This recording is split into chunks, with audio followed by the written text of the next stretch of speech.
Ladies and gentlemen, please remain standing for our national anthem, followed by the invocation by Chaplain Lowell Buck.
Father, this is indeed a great day.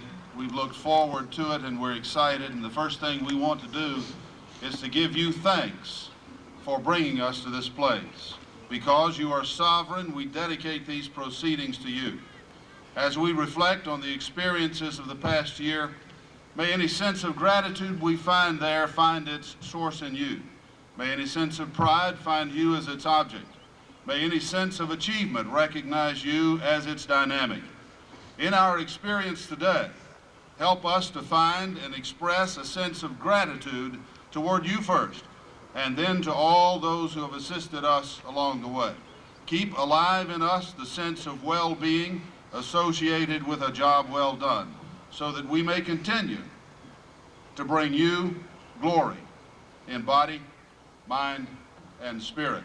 We pray through Jesus Christ our Lord. Amen.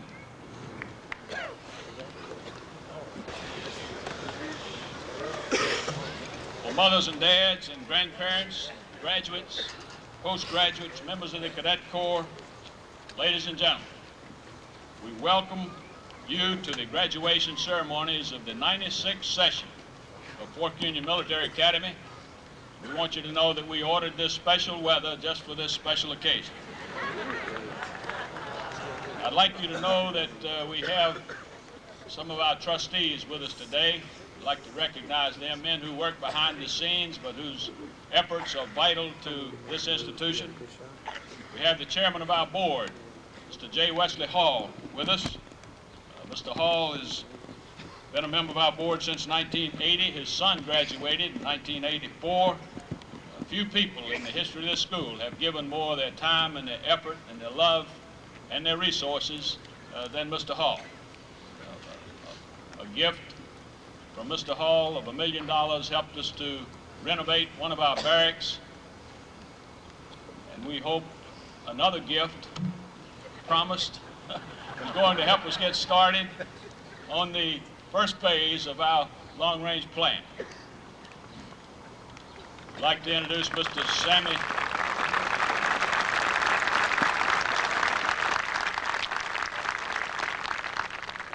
Incidentally, that's a challenge gift that's got to be matched. I'd like to introduce Mr. Sammy Barr. Mr. Barr has been a member of our board since 1984, retired Air Force Colonel. Colonel Barr was the chairman of our search committee that went through more than 100 resumes and interviews to select the next president of Fort Union Military Academy, Lieutenant General John Jackson, who will be on board with us no later than 1 August this year.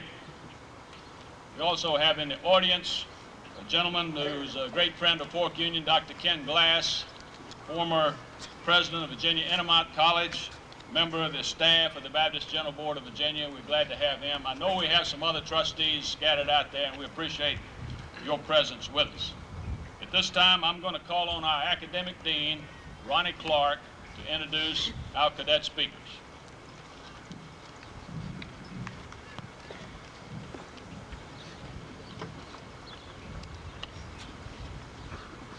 Prior to the introduction of the salutatorian, I would like to first recognize 10 honored graduates in addition to the salutatorian and the valedictorian.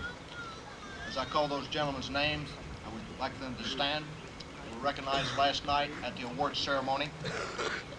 Keith Edward Nackman with a 3.60 average. Robert Christopher Gray with a 3.52. Preston Good Robinson with a 3.5. William Cody Post with a 3.39. William Gaines Hill with a 3.38. Kenneth H. Batch with a 3.36. Mikkel Douglas Christensen with a 3.33. James Lynn Simpson with a 3.32. Devin Howard Steele with a 3.31. And Jonathan Kane Smith with a 3.30. Congratulations, gentlemen.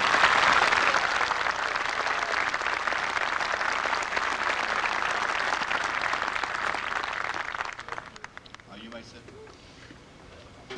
Prior to my introducing the salutatorian, I would also like to take this last opportunity to wish all of our graduates much success. As you leave this distinguished institution, I sincerely hope that each of you will stay focused on things that are really important in life and resist the temptation to involve yourself in things that only provide immediate gratification. The salutatorian of this year's graduating class is Glenn Allen Sebastian. He is the son of Mr. Richard Sebastian of Prospect, Connecticut, and Mrs. Marilyn Benjamin of Coventry, Connecticut. Glenn has been in attendance at Fort Union for 4 years. Since entering the 9th grade, Glenn has been named to the Dean's List or Honor Roll every term. He has attained an overall grade point average of 4.00. Glenn is a member of the National Honor Society, and this year he represented the school at the Presidential Classroom for Young Americans. In previous years, he has been awarded the McDougall Science Achievement Award and the E.J. Sneed Algebra Award. Glenn has also participated on the cross-country team, the outdoor track, and the indoor track teams. He holds the rank of Sergeant First Class in the Corps of Cadets. Glenn plans to attend the University of Connecticut next year. Glenn, please come.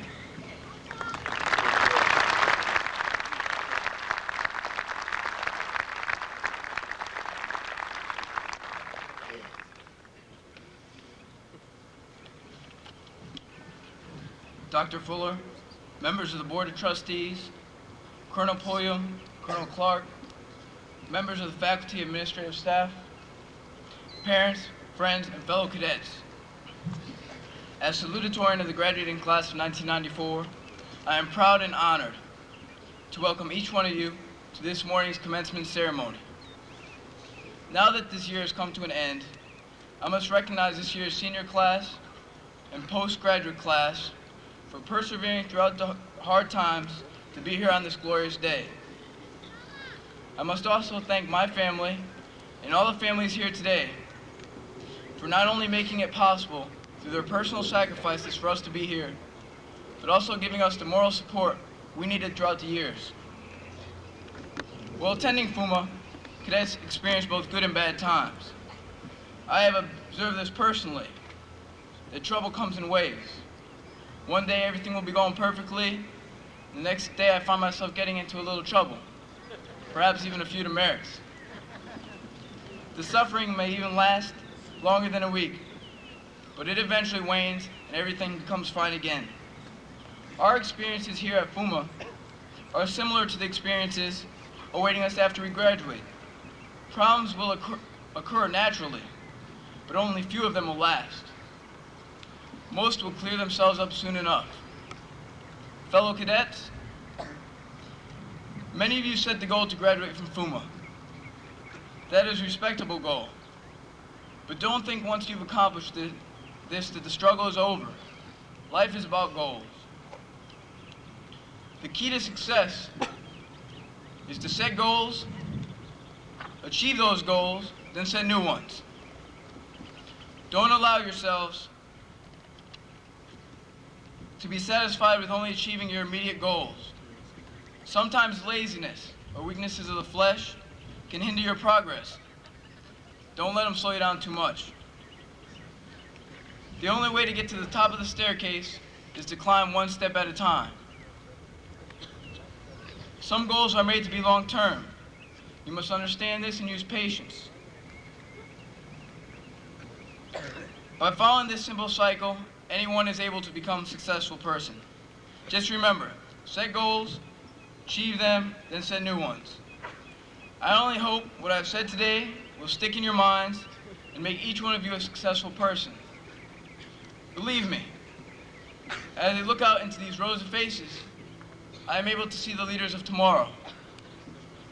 I just hope if I'm ever looking for a job, you all remember me. Once again, I thank you all for coming. I hope you all enjoy the rest of this day, especially the proud parents who will soon see their sons walk across this stage and receive their well-earned diplomas. Thank you.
Valedictorian of the class of 1994 is Britt James Hart. Britt is the son of Mrs. Grace Hart and the late Dr. James J. Hart of Harrisonburg, Virginia. Britt has been in attendance at Fort Union for 4 years. Since entering the 9th grade, Britt has been named to the Dean's List or Honor Roll list every term. He has attained an overall grade point average of 4.02. Britt is a member of the National Honor Society, and he also represented the Academy at the Presidential Classroom for Young Americans this year. Last night, he was awarded the J.W. Pendergrass Social Studies Award. He has participated on the wrestling team, the junior prep football team, the prep football team, and the track team. He holds the rank of lieutenant in the Corps of Cadets and is first platoon commander in Charlie Company. Britt is planning on attending the College of William and Mary. I present Britt to you.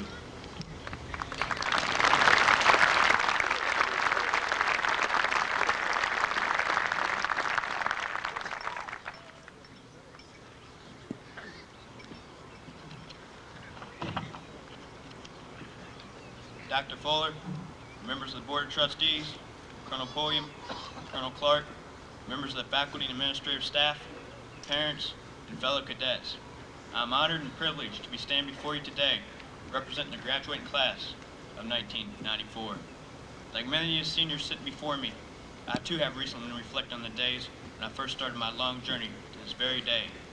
I can still remember the questions veteran cadets used to ask me, such questions as, is this your first year? And as an all-knowing, if not witty freshman, I would reply, yes, this is my first year and my last. They would just chuckle and look at me as if they knew something I didn't. But quite obviously, they did. Since I'm standing here before you 4 years later as a soon-to-be Fort Union graduate. 4 years later, I now know what they knew back then, that Fort Union would be a part of my life as it was a part of theirs. Another question I was commonly asked when I was a young cadet was, why did you come here? And I would just shake my head and tell them it was my parents' decision, not that of my own. Looking back now, I can tell you that this is not the truth for me or most of the young men that have walked out the gates of Fort Union a graduate. I have no doubt in saying that all the seniors before me whether they admit it or not, have made the personal decision to attend and succeed here at Fork Union. The reason I say this is that I believe the decision to prosper and survive at a school of this demanding nature could only have been made by those who are now wearing the Fork Union uniform for the very last time. Over my duration at Fork Union, I've seen many young men who were responsible enough and wise enough to accept the Fork Union challenge and weather through all the heartaches and strife to arrive at this long-awaited day. Sadly enough, at the same time, I've seen a few others who decide not to commit themselves completely to the hard but prosperous road to the Fork Union diploma, and therefore this day of celebration will never be theirs. These unfortunate individuals I've just mentioned could not or would not accept the Fork Union challenge, and in a world where so many try and very few actually succeed, it's heartening to know that those who have the dedication and discipline to succeed in today's unforgiving world are those that sit before us as a group for the very last time. Let me remind you, that graduating from high school is an accomplishment. Graduating from military school, Fork Union's reputation is an honor all to itself. Although I'm certain that everyone before me is forever grateful for his parents, guardians' financial sacrifice, loving support, and wise foresight, I believe that everyone graduating today should receive recognition for his own achievements and his own personal sacrifice. For parents, friends, and fellow cadets, please stand and give applause to the graduating class of 1994.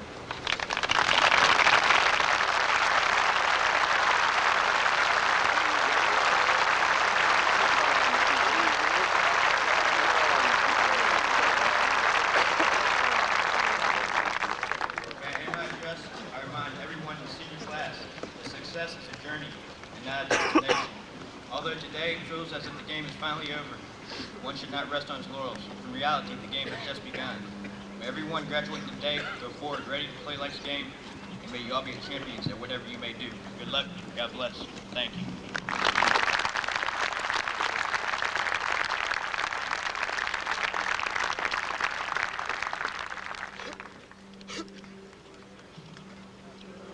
Major Christopher Joyce, our Director of Guidance at the Academy, will lead us in the singing of America.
When we began thinking about a speaker for this occasion, I began to try to recall the ones that I'd heard over the past about 36 years.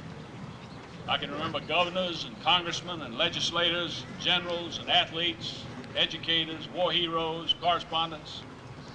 I could recall two that stood out in my mind as having made a real impact on the graduating class.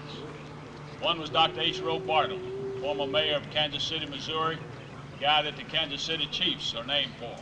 He was the mayor, they called him the chief. He was responsible for getting Lamar Hunt to bring that team to that great city, so they named the team for him. One of the great public speakers of this century. The other was Dr. Charles G. Fuller, a Fork Union graduate, as was Dr. Bartle. I've noticed over the years that the cadets relate to alumni speakers in a special way, possibly because they've sat in the same seats, eaten in the same mess hall, and gone to the same classes and formations and drills, endured the study times, the parades, and maybe the ED pad. They've felt the same thrill of victory and the sting of defeat on the fields of competition. They've had a similar experience. The man who will speak to us today has covered the field of such experiences as few cadets have. He went from a 9th grade through the postgraduate year. He went from private to being a ranking cadet officer. He went from competing on the 9th grade junior varsity football team to, through sheer grit and determination, being an all-state lineman on one of the finest football teams in the history of this school. I might tell you that that team lost only one game, 9-7, to the University of Maryland in the last 55 seconds, when Maryland was one of the great teams in the nation, their JV team. The team that Charlie Fuller played on scored 330 points against their opponents, played in the Orchid Bowl in Chattanooga, Tennessee, and beat the team they played by about 40 points. One of the guys that he played beside later went on to be an All-American at the University of Kentucky and played with the Steelers and the Packers and the Redskins, the great Steve Mollinger. I think a couple other gentlemen on that team also played pro football, one in the Canadian League. At Fork Union, Charlie Fuller went from a cadet who may have been not all that serious about his spiritual well-being to becoming a dedicated and committed Christian. Charlie Fuller went from Fork Union to the University of Richmond, where he continued his football career and his commitment to Jesus Christ. Upon his graduation, he entered Southwestern Baptist Theological Seminary, where he received his theological degrees.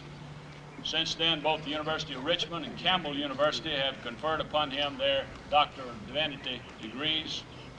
When he left the seminary, he went to serve 4 years as a pastor in Richmond, then was called to the First Baptist Church in Roanoke, where he has served for the past almost 33 years. His church is one of the great ones in this country. I wish I had time to tell you some of the literally miraculous growth that has taken place under the direction of Dr. Fuller.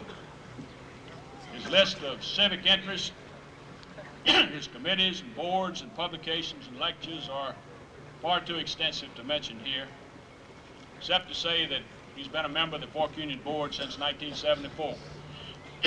I know of no man whom I would take greater pleasure in introducing to this group of seniors, postgraduates, and their parents and loved ones. It's indeed a special honor for me during this interim year to present to you Dr. Charles Fuller.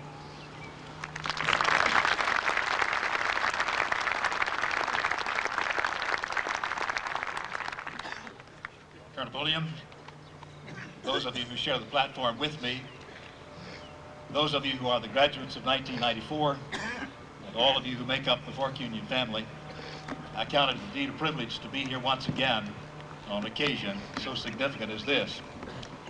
I primarily want to address the graduates, and so if you will, please listen in as I talk with them. Gentlemen, I have 3 items which I've kept across the years from the day I walked across the platform and graduated from this institution. I have my diploma, I have my dress saber, and I have my dress coatee. The coatee does not fit. The saber is no longer that useful, but I want you to know that the diploma is one of my proud possessions. It took me a while, though, before I began to realize what else I took away from this place. And it's about those things I want to speak to you today, because you're going to realize as you walk away from this campus that you've taken away more than you realize that you've taken. For instance, I realize that I've taken away from this place memories, great memories. Of course, I have the memory of reveille at 6:40 in the morning, particularly in the wintertime. I just soon forget that memory. I have the memory of the odor of shoe polish and floor polish on Friday nights, just before Saturday morning inspection. But I have also some other memories. I have, for instance, the great memory of the ringing of the ropes on the flagpole out in the circle. I had no idea back in that day that that would linger with me. I have a guest along with me today, and I brought to his attention the fact that any cadet that strode across that circle, you would watch him as he would salute the flag within a matter of steps after he stepped on the circle.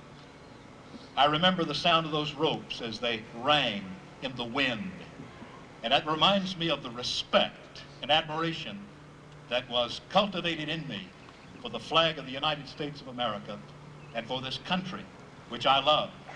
Though it be imperfect, it is still the greatest land of all the earth. Then I also have other memories.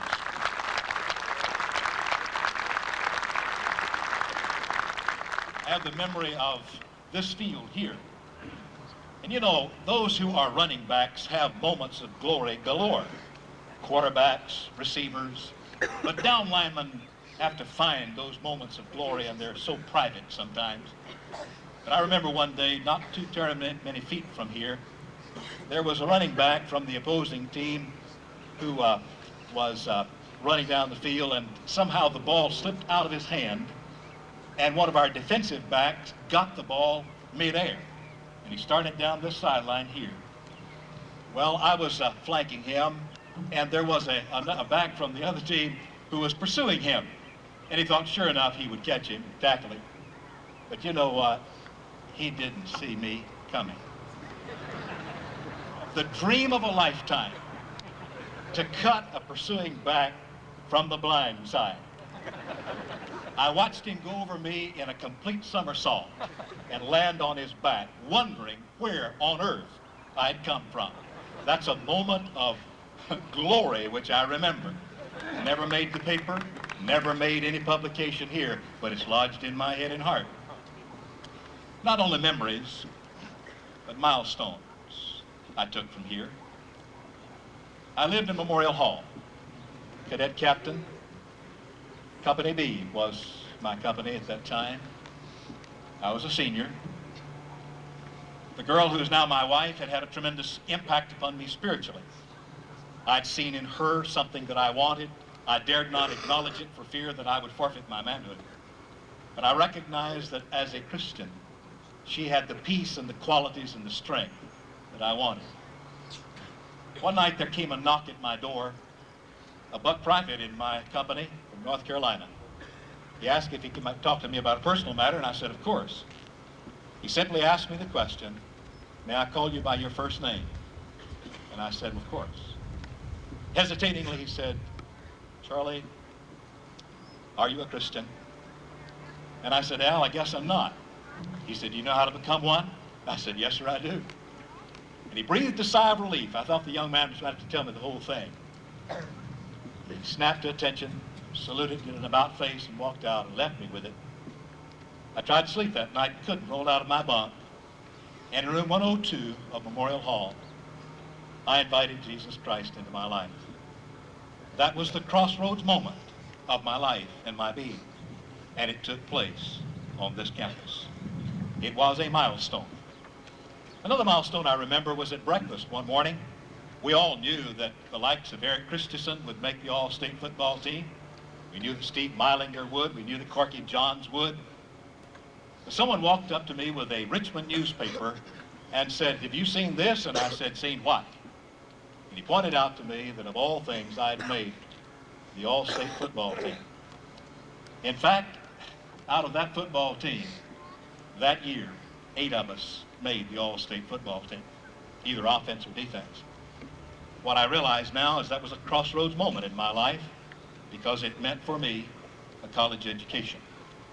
It paid some bills that my family certainly could not pay. Also took away from here some mindsets, and I hope you'll do the same thing, fellows. I took away from here the mindset of study habits. I don't know how long they require you to be in CQ now, but in our day it was 2.5 hours.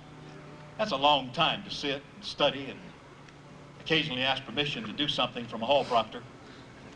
When I got to college, I want you to know I watched other students as they itched and scratched and hardly found it possible to concentrate more than 30 minutes at a time. And I could sit and study for the longest kind of time, that is, in their eyes. And I realized that study habits were established here that served me so greatly out in the future in graduate study as well. And also, I have a mindset. It has to do with my closet. You see, I believe that coat hangers are still supposed to go that way. I understand that you don't put shirts and trousers and coats and so on together. You put suits first, and then you have sport coats, and then you have trousers, and you have shirts, and all the shirts go the same direction, and so on. The girl I married was one of 6 girls. Her side of the closet looked like the wreck of the Hesperus as far as I was concerned. And I know that the earliest arguments we had as husband and wife were over her closet. To this day, my closet looks the same. Coat hangers go that way.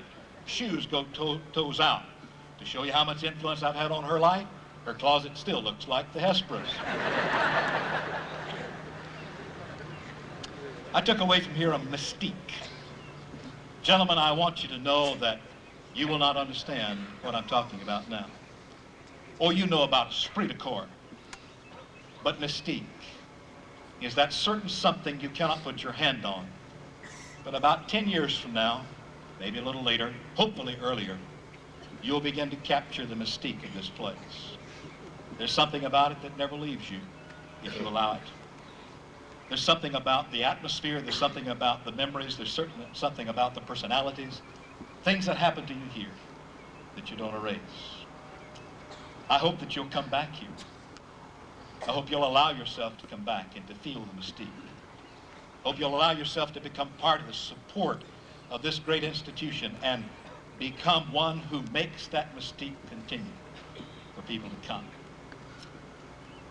I also took away from here some manhood. You see, men, you don't measure manhood by the inch or by the bicep or by the pound. You don't measure manhood by the amount of profanity or vulgarity someone can utter. You don't measure manhood by braggadocio and arrogance.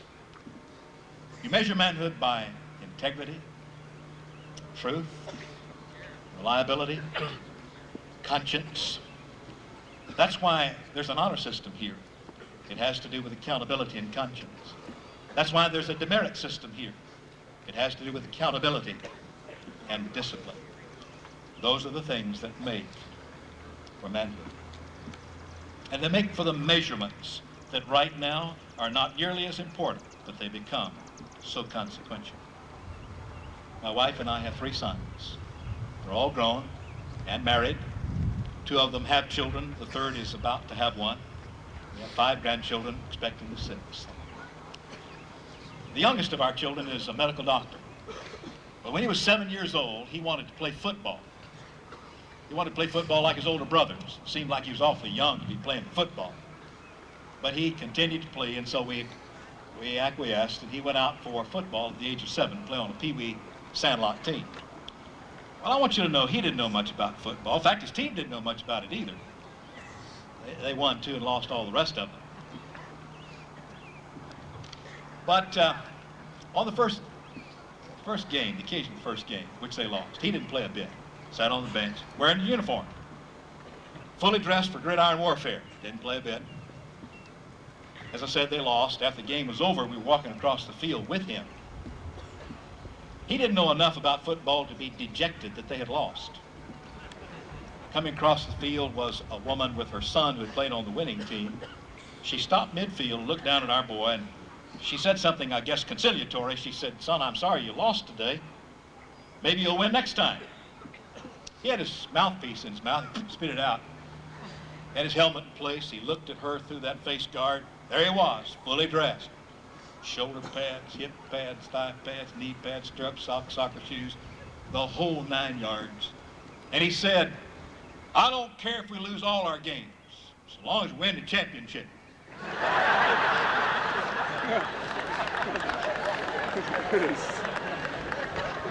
That's a little hard to come by. One of the measurements, gentlemen, you learn, and I trust that you'll take it away from this place, is this measurement. It's not how you start, it's how you finish.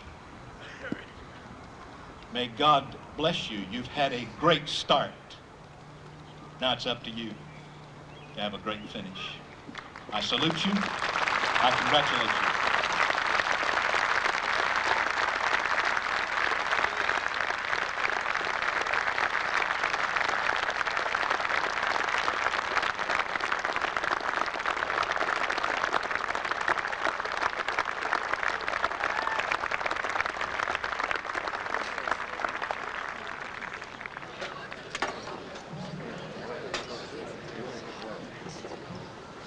Dr. Fuller, we know that your time is at a premium. We know you got to go back to Roanoke and hold several services tomorrow and speak to several thousand people.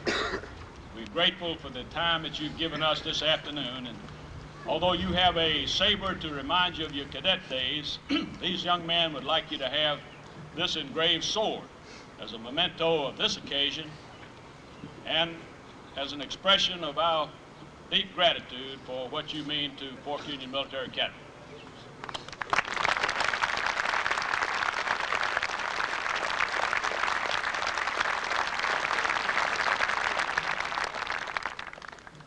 And now the time has come that you've been waiting for, the presentation of the diplomas.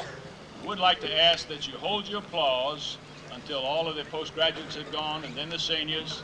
I know some of you are going to be finding that a little difficult since you thought this day might not come, but please keep in mind that there are some of these young men here whose parents are not with them.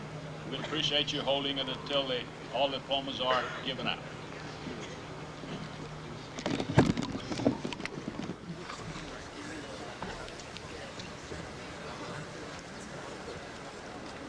Colonel William, members of the faculty and staff, present the following members of the postgraduate class as candidates for receiving the postgraduate certificate class of 1994.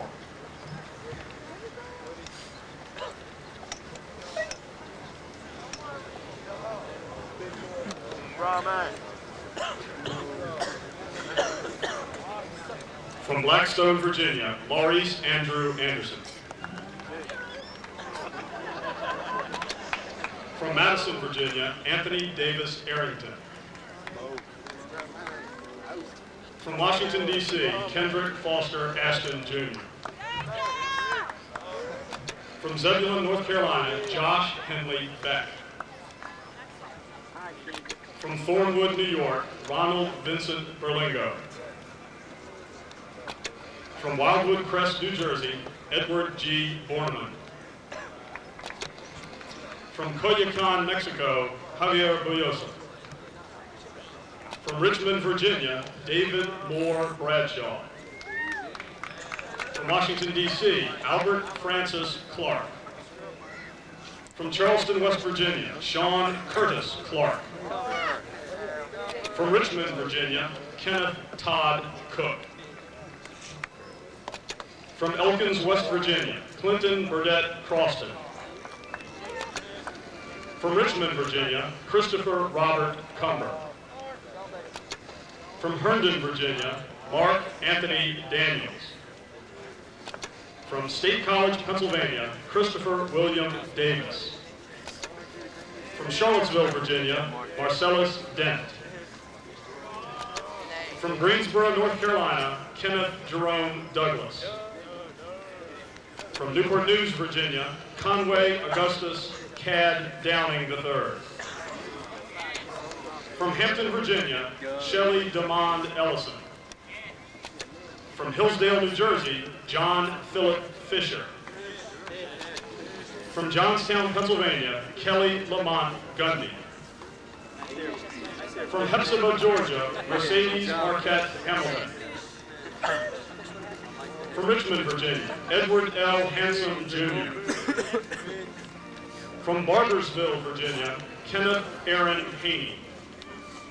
From Burke, Virginia, Rob James Harris. From Raleigh, North Carolina, Vernon Oswald Harris III. From Kennett Square, Pennsylvania, Gregory Ahmad Harrison. From Charlottesville, Virginia, Jesse Friend Heller. From Bethel Park, Pennsylvania, Kwam Kashi Herring. From Westchester, Pennsylvania, Kenneth William Hiss. From Boone's Mill, Virginia, Michael Lloyd Holland.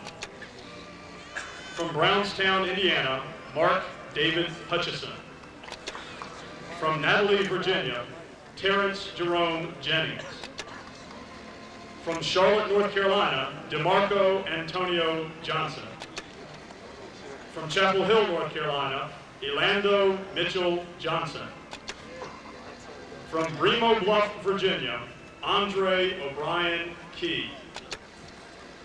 From Elkins, West Virginia, Errol Jr. Lawrence. From Irving, Texas, Jason Aaron Lear. From West Monroe, Louisiana, Jeffrey Scott Level. From Whitehall, Pennsylvania, Mark J. Leschko. From Middletown, Ohio, Jerry Ray Lucas II. From Fairfield, Connecticut, Sky Trevor Luque. From Springfield, Virginia, Virgil Corbin Lyon III. From Winchester, Virginia, Ryan Page Manuel. From Meadowview, Virginia, Justin Dover May. From Newark, New Jersey, Marquis McRae. From Jakarta, Indonesia, Ade Amri Markado. From Martinsville, Virginia, Gordon Ralph Metz III. From Fredericksburg, Virginia, Nathaniel Christian Miller. From Hopewell, Virginia, James Marcellus Pelham. From Ettrick, Virginia, John Ed Pettis Jr. From Rocky Mount, North Carolina, Andrew Lee Pittman. From Richmond, Virginia, David Lewis Polaris. From Jacksonville, Florida, Simon Thrain Polson. From Harrisburg, Pennsylvania, Antonio Primici. From Richmond, Virginia, James Daniel Quarles. From Bell Vernon, Pennsylvania, John James Quinto Jr. From Buchanan, West Virginia, J.D. Rauer. From Seaford, Delaware, Christopher Roland Ramenter. From Chillicothe, Ohio, Gregory Forrest Robinson. From Richmond, Virginia, Darren Neal Rhodes. From Midlothian, Virginia, Eric F. Sally. From Charlotte, North Carolina, John Louis Santisfago. From Monteverde, West Virginia, David Devon Smith. From Roanoke, Virginia, Arnold Lee Speaks, Jr. From York, Pennsylvania, Emnico Nataka Sweeney. From Columbia, South Carolina, Jonathan David Todd. From Laguna Niguel, California, Michael Ross Traub. From Cross Lanes, West Virginia, Christopher Alfred Holmes Varney. From Altoona, Pennsylvania, Jamir Leon Washington. From Midlothian, Virginia, Lewis Chandler Williams. From Greenville, South Carolina, Shaman Omar Williams. From Davidsonville, Maryland, Dean Allen Willingham. And from Blackstone, Virginia, Gerard Abdul Wilson. Ladies and gentlemen, the postgraduate class.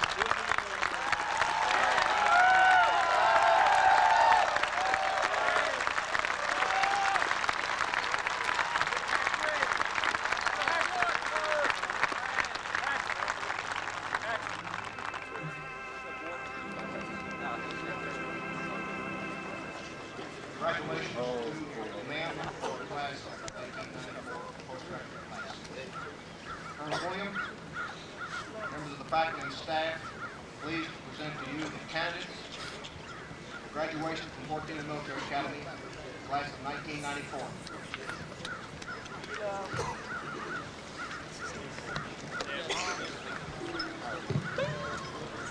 From Belden, Mississippi, Devin Christian Albert. From Charlotte, North Carolina and Saudi Arabia, Fahmi Alrameh. From Raleigh, North Carolina, Carlton Stephen Ashby III. From Richmond, Virginia, Keenan Drew Atkins. From Wheat Ridge, Colorado, John Kinchin Atkinson. From Wilmington, North Carolina, Christopher Hayes Barden. From Chapel Hill, North Carolina, Kenneth H. Batch. From Lauderhill, Florida, Alberto Hernan Badoya. From Annandale, Virginia, Shandar P. Berghofer. From Durham, North Carolina, Fred Clarence Black III. From Petersburg, Virginia, Samuel Carlisle Boyso. From Virginia Beach, Virginia, Kevin Patrick Braun.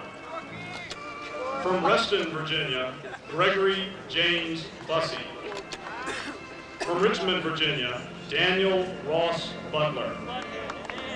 From Colonial Heights, Virginia, Cheyenne Douglas Casal.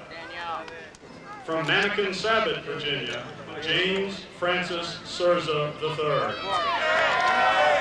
From Vienna, Austria, Mikkel Douglas Christensen. From California, Maryland, Neil Eric Christensen. From Lynchburg, Virginia, Michael Spruce Christian, Jr. From King George, Virginia, Scott Landon Coleman. From Alexandria, Virginia, Ryan Benjamin Colbert. From Stafford, Virginia, Keith Christopher Conroy. From Richmond, Virginia, Bradley Roper Cook. From Charleston, West Virginia, Alan Bradley Cosby. From Colonial Beach, Virginia, Timothy Lee Cox. From Nassau, Bahamas, Javon Tomar Crawley. From McLean, Virginia, Grant Edward Dansero. From Pittsburgh, Pennsylvania, Lee Edward Durfler. From Gaithersburg, Maryland, Matthew Edward Dombrowski. From Virginia Beach, Virginia, Samuel Jason Duncan.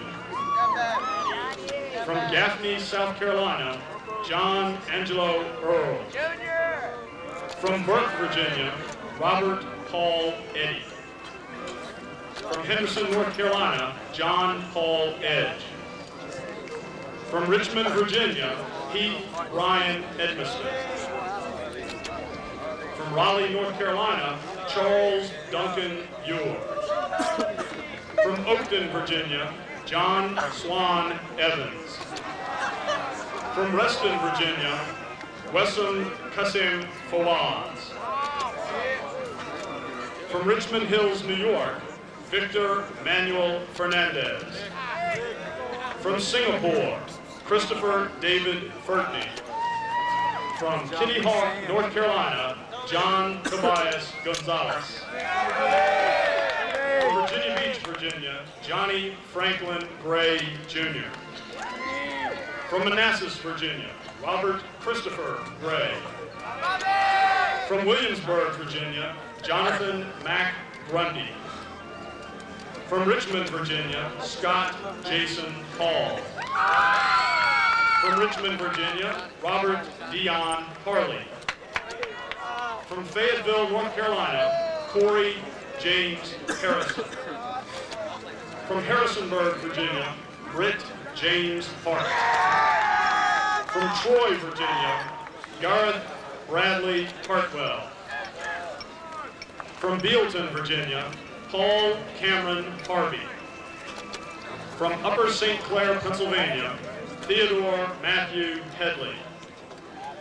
From Annandale, Virginia, Colin William Hirsch. From Fayetteville, North Carolina, Alan Walker Highsmith. From Atlanta, Georgia, Alexander Smith Hill. From 6 Mile, South Carolina, William Gaines Hill. From Plymouth, North Carolina, Eric Wayne Hodgins. From Fairfax, Virginia, Tanner Namsuk Holt. From Shadyside, Maryland, Jason Paul Hook. From Colorado Springs, Colorado, Scott Alexander Hughley. From Walnut Grove, North Carolina, Brian Thomas Perlacher. From Queensbury, New York, Michael Thomas Ingleston. From the Bronx, New York, John Alexander Jerez. From Richmond, Virginia, Alan Antonio Johnson. From Tampa, Florida, Frank Lee Johnson III. From Cumberland, Virginia, Russell Linwood Johnson. From Fredericksburg, Virginia, Jeffrey Thomas Jones. From Medford, New Jersey, Alexander Smith Kalelis. From Virginia Beach, Virginia, Joseph Brendan Kennedy. From Gordonsville, Virginia, Chadwick Kyle Lawson. From Richmond, Virginia, Jason Russell Lewis. From Durham, North Carolina, Christian Strong Lloyd. From Virginia Beach, Virginia, Casey Ryan Logan. From Chantilly, Virginia, Eric David Luckadoo. From Chesterfield, Virginia, Jonathan Powell Mahler. From Danville, Virginia, Isaac Dovar Marshall. From Richmond, Virginia, Joseph Anthony Montepura. From Richmond, Virginia, Brian Alexander McCoy. From Richmond, Virginia, James Brian McFarland. From Newark, Delaware, Christopher Eric Morgan. From Unionville, Pennsylvania, Christopher Macaulay Morris. From Washington, D.C., Brandon Marcus Mullins. From Midlothian, Virginia, Keith Edward Nachman. From Fairfax, Virginia, Alan Christopher Newton. From Tappahannock, Virginia, James McFadden Dick O'Day. From Hagerstown, Maryland, Andrew Eli Palmer. From Vienna, Virginia, Justo Alejandro Pastor. From Burke, Virginia, Michael Anthony Penny. From Williamsburg, Virginia, William Cody Post.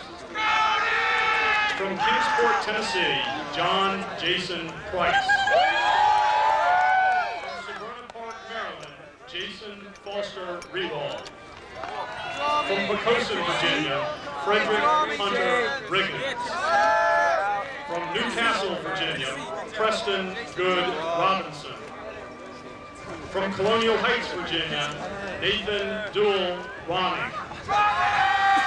From Charlotte, North Carolina, Andrew Pierce Rowland.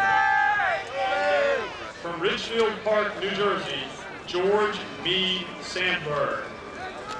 From Virginia Beach, Virginia, Joseph Charles Sauer. From Mechanicsville, Virginia, Latrell Delando. From Prospect, Connecticut, Glenn Allen Sebastian. From Midlothian, Virginia, Cameron Paul Seffer. From Greenville, Tennessee, Elliot Austin Searle. From Richmond, Virginia, Justin David Shepard. From Durham, New York, William Ashton Sherburne. From Newport News, Virginia, David Bolin Shoup. From Mineral, Virginia, James Lynn Simpson. From Parma, Ohio, Jonathan Kane Smith. From Fairfax Station, Virginia, Michael Willem Spiller. From Arlington, Virginia, Devin Howard Steele. From Charlottesville, Virginia, Jason Dean Stoner. From Emerald Isle, North Carolina, Kent Garrett Tanner. From Matoaca, Virginia, Keith William Walker. From Cary, North Carolina, Robert Keith Ward. From Florence, South Carolina, Walter Bradley Watson. From Suffolk, Virginia, Clayton Adam Williams. From Tarboro, North Carolina, Frederick Alton Williams III. From Abington, Virginia, Charles Edward Woolline Jr. And from Mechanicsville, Virginia, Stephen Todd Wright. Ladies and gentlemen,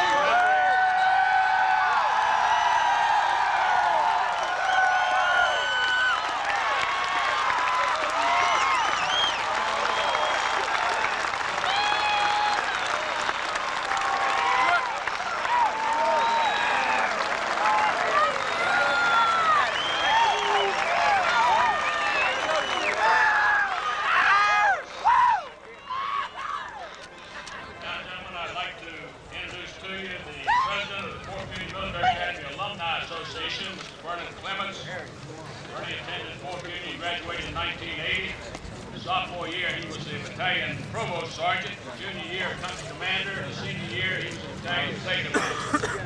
Now a successful banker in Richmond. He's here to welcome you into a unique organization.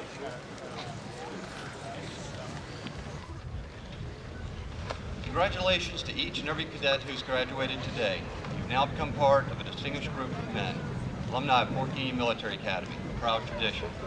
Regardless of your travels and future endeavors in life, you will always be part of this select group. I would like to invite you to return to the Academy often, especially on Alumni Weekend, which is the first weekend of May each year. Alumni Weekend is arranged by the Fort Union Military Academy Alumni Board, which is comprised of 30 members of the alumni. Additionally, the board will be setting up chapters in different areas of the country in the near future. Please keep Fort Union apprised of your address so the Academy will be able to send you a newsletter and other literature that may be of interest to you. Again, congratulations on your accomplishments and best of luck with your future plans. Thank you very much.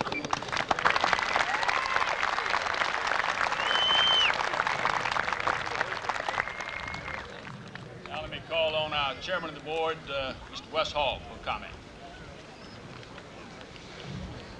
Most of you probably know that the staff, faculty, and administration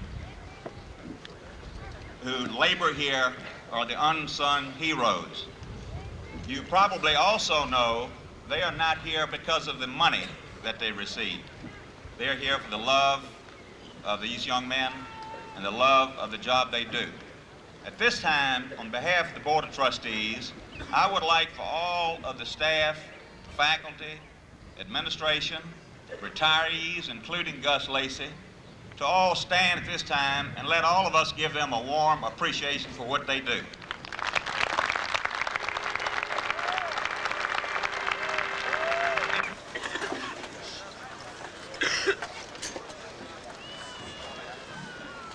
Now, gentlemen, I'd like to take just a moment to say a couple things to this senior and postgraduate class and the presence of their parents and loved ones. You remember I asked you back in September not to judge the year until it was over. You've got a little better perspective now, but you're not ready to make your final evaluation. That's not going to take place for a few more years because the value depends upon the application you make. It depends on when and how you apply it. Most of you are going through at least 4 more years of preparation for your life's work. That preparation is going to take place in maybe a far different atmosphere than what you've experienced here at Fort Union. We're living in a strange time of inverted values.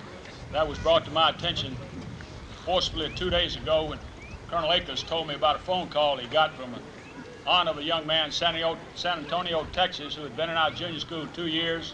It's been his 9th grade year. Had to go home because a dysfunctional mother insisted that he help her take care of 4 younger brothers and sisters. This young man was the battalion commander of the junior school.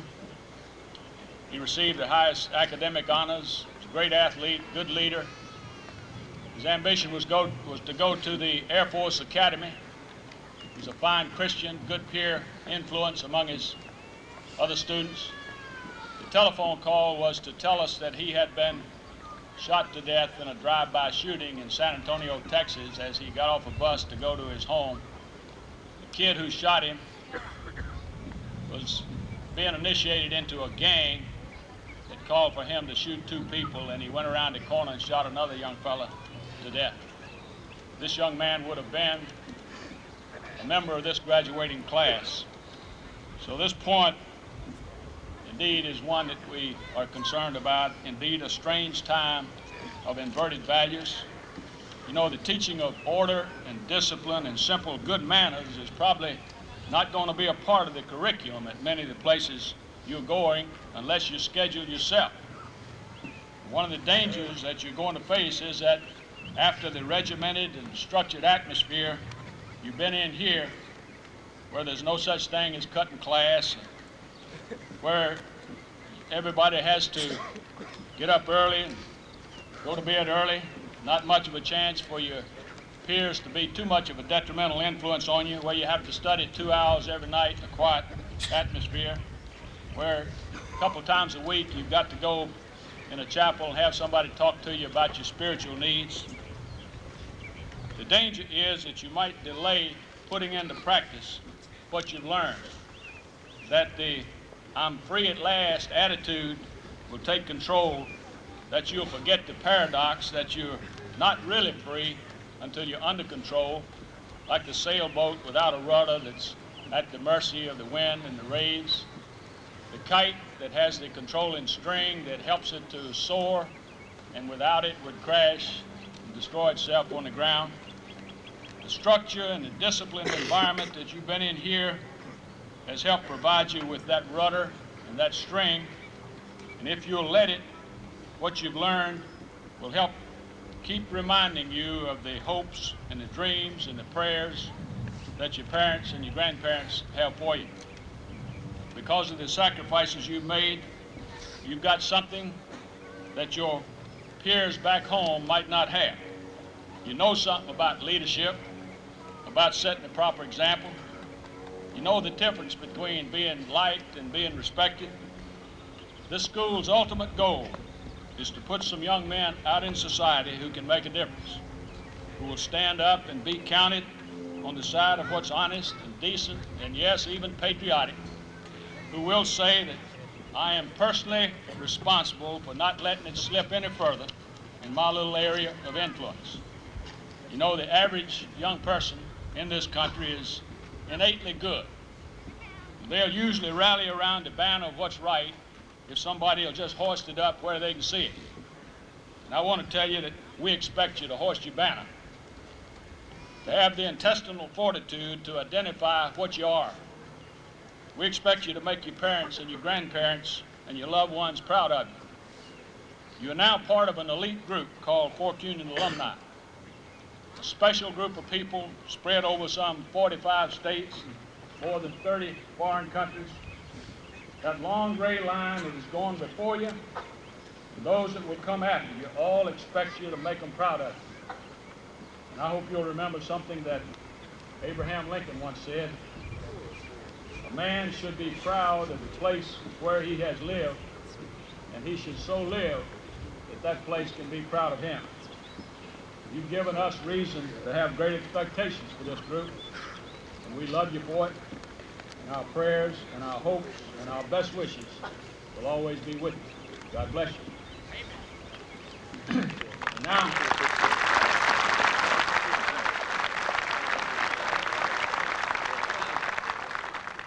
I'd like to call on Major Chris Joyce again to come and lead us in the singing of the Fork Union Alma Mater, which will be followed by the benediction, which will in turn be followed by taps. And at the close, if you will remain in place, please, until the Cadet Corps exits the stage.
God can put the best period to anything, and this passage of benediction comes from the New Testament.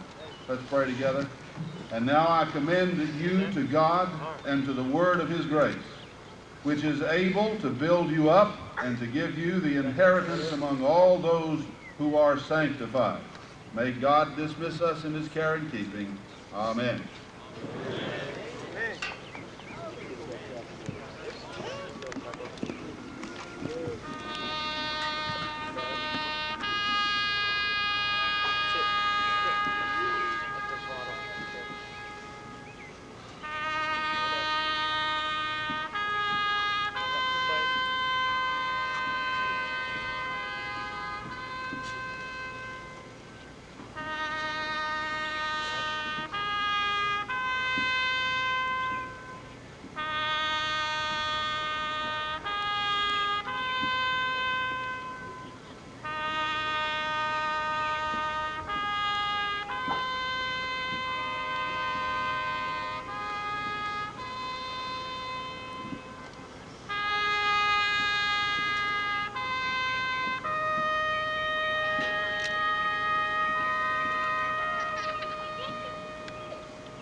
Now, by the authority vested in me by the Board of Trustees of Fort Union Military Academy, I declare the 1993-94 academic session closed.